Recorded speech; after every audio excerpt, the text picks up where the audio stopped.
Hello and welcome back to the Fantasy Playmakers. What's up, guys? In today's video, I'm going to be going through some start sits for the quarterback position. So I'm going to run through all 16 week 3 matchups, talk about all the starting quarterbacks, and then list them as a start or a sit. So what I feel comfortable with them in my starting lineup. While you guys are watching this, if you're enjoying the content, please just hit that like button and subscribe to the channel. Let me know your thoughts down below in the comment section. It could be start sit questions, trade advice, waiver wire pickups, anything. Drop it down below and I'll respond to every single comment.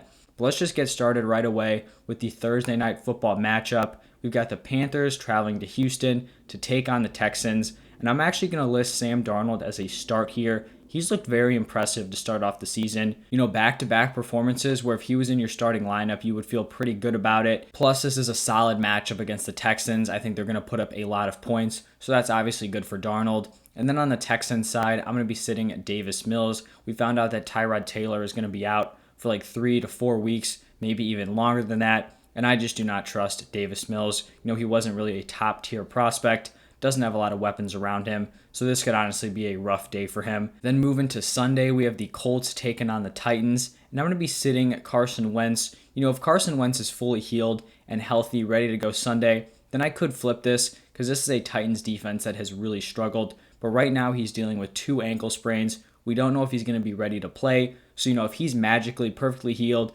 not limited at all, then he would be a start. But if not, I just don't really trust it. And then on the other side, I'm going to be starting Ryan Tannehill. He had a solid bounce back week 2, played really bad week 1. I don't believe he threw a touchdown pass in week 2, but the yardage was there. Those touchdowns will come. He has the weapons around him. So I think he's going to have a solid game. Then we have the Falcons traveling to New York to take on the Giants. On the Falcons side, I'm going to be sitting Matt Ryan. This was definitely one of those borderline decisions, but this Falcons offense just hasn't looked good enough for me to really trust him in my lineup. For the Giants, I'm going to be starting Daniel Jones. He's looked pretty solid through 2 weeks. Week 1, he played pretty well, had a costly turnover at the end of the game, but for fantasy, his stat line was still nice. And then Thursday Night Football week 2, he looked great, put up a massive fantasy performance, and the Giants offense left 2 potential touchdowns on the table. That was not his fault at all. So it looks like he's kind of starting to put it all together. Plus he has that nice rushing floor, which gives him a lot of fantasy value. So I'd feel fine with him in my starting lineup. Then we have a nice quarterback matchup here between the Chargers and the Chiefs. I'm going to be starting Justin Herbert. I know he hasn't looked great to start off the season, but I still think he's going to turn it around. Plus, this Chiefs defense really has not been great. So he's a starter. And then Patrick Mahomes, don't need to say anything about him. He's locked into the starting lineup. Then we've got the Bengals traveling to Pittsburgh to take on the Steelers. And this was also kind of a borderline decision, but I ended up just going with a sit for Joe Burrow. The Steelers are dealing with a lot of injuries on the defensive side of the ball. So if we find out that some of the members of their secondary are out or TJ Watt is out, then Joe Burrow will probably move to a start. But right now, if the Steelers defense, is totally healthy, ready to go, I just don't really trust the quarterbacks playing against them. We saw Josh Allen struggle week 1. Derek Carr played pretty well week 2, but that was also because TJ Watt, missed a decent part of the game. So right now he's a sit, but it could change. And then on the Steelers side, I'm going to be sitting Ben Roethlisberger. He's dealing with a pec injury and has just looked terrible so far, so I do not want him in my lineup. The next matchup here is going to be between the Bears and the Browns. And right now, the Bears quarterback situation is pretty fluid. So I have Justin Fields listed as a start and Andy Dalton as a sit. If Andy Dalton is out and Justin Fields is the starting quarterback, then I would feel comfortable putting him into my lineup. He has that nice rushing floor, kind of the same thing I talked about with Daniel Jones, where he doesn't even really have to play that well to still produce for fantasy. But if Andy Dalton is the starter, then obviously Fields would be on the bench. And then same thing with Andy Dalton. Really just has no upside at the quarterback position for fantasy. And then for the Browns, I'm also going to be sitting a Baker Mayfield. This offense just does not have a lot of explosion. Jarvis Landry just got put on the IR. We don't even know if Odell Beckham's coming back. But they're really just going to rely on the run game. And they're going to be feeding these tight ends. And that's just not great for Baker Mayfield's fantasy football production. We've got the Ravens taking on the Lions. And Lamar has got to be a locked-in starter. What a comeback from him on Sunday Night Football. Absolutely balled out. Put together a monster fantasy football game. So he is still a locked-in starter. And then I'm going to be sitting Jared Goff. He had a solid week 1.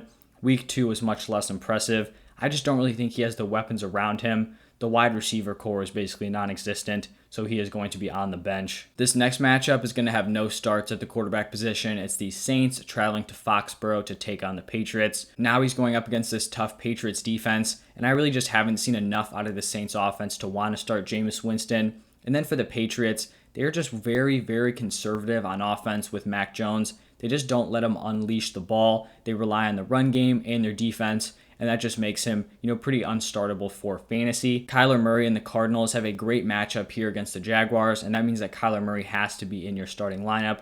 The man has absolutely balled out in the first 2 weeks of the season, and he should only continue that here in week 3. I'm going to be sitting Trevor Lawrence. I've talked about this in every single video. For running backs, wide receivers, and the tight ends, I want nothing to do with this Jaguars offense. I'm so out on them until they can prove that they are at least semi-competent. The next game here is going to be between the Washington football team and the Bills. Even though Taylor Heineke played really well week 2 on Thursday Night Football, it wasn't enough for me to want to plug him into my starting lineup. I know Josh Allen has not played well through 2 weeks, but we know what he did last year. Hopefully they can pick it up here in week 3, so he is going to be a starter. Then we're on to the Jets traveling to Denver to take on the Broncos.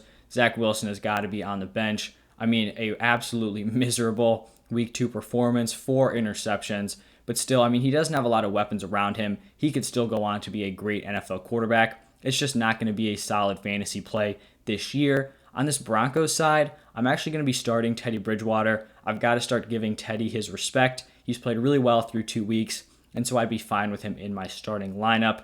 Then we're on to the Dolphins facing off against the Raiders. Tua is going to be on the bench. We don't even know if he's going to be healthy to play. And even if he is healthy, I don't want him in my starting lineup.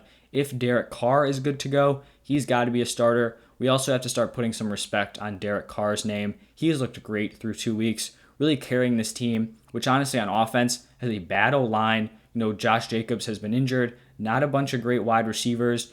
Henry Ruggs and Bryan Edwards, not top tier assets, and he has still been balling out, so I'd be totally fine with him in my lineup. We've got back-to-back really nice quarterback matchups here, and we're going to start it off with the Seahawks traveling to Minnesota to take on the Vikings. Russell Wilson locked into your starting lineup. Don't need to say much about that. Kirk Cousins also has been balling out through the first 2 weeks, so he is also a start. And then the second game, the Buccaneers traveling to Los Angeles to take on the Rams. Brady and Matthew Stafford are both going to be locked in starters. They're both playing against tough defenses. The Rams defensive unit is obviously very solid. Same thing with the Bucs, but I still think they're good enough to overcome that. They have great weapons around them, and this could be a decently high-scoring game. Then we're on to Sunday Night Football, where the Packers are facing off against the 49ers. Aaron Rodgers in your lineup. Terrible week 1, bounces back with a very, very nice week 2 performance. On the 49ers side, Jimmy G, has played well overall for fantasy.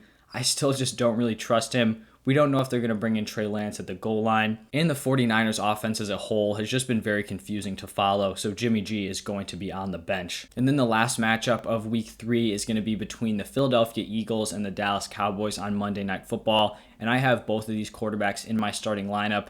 Jalen Hurts has looked really solid. Week 1 put together a monster game. Week 2 didn't even play well, but because his rushing upside is there, he still put together a solid fantasy football outing. So he's in the starting lineup against this weak Cowboys defense. And then for Dak Prescott, I know he's coming off a bad week 2 performance, but still, he's so talented. We know what he did against the Bucs defense. He has got to be in your lineup as well. All right, so those were all 16 week 3 matchups, start sits for the quarterback position. If you guys enjoyed the content, please just hit that like and subscribe button. Let me know your thoughts down below in the comment section, and then go check out my other start sit videos at the running back, wide receiver, and tight end positions. Thank you guys for stopping by, and I'll see you next time.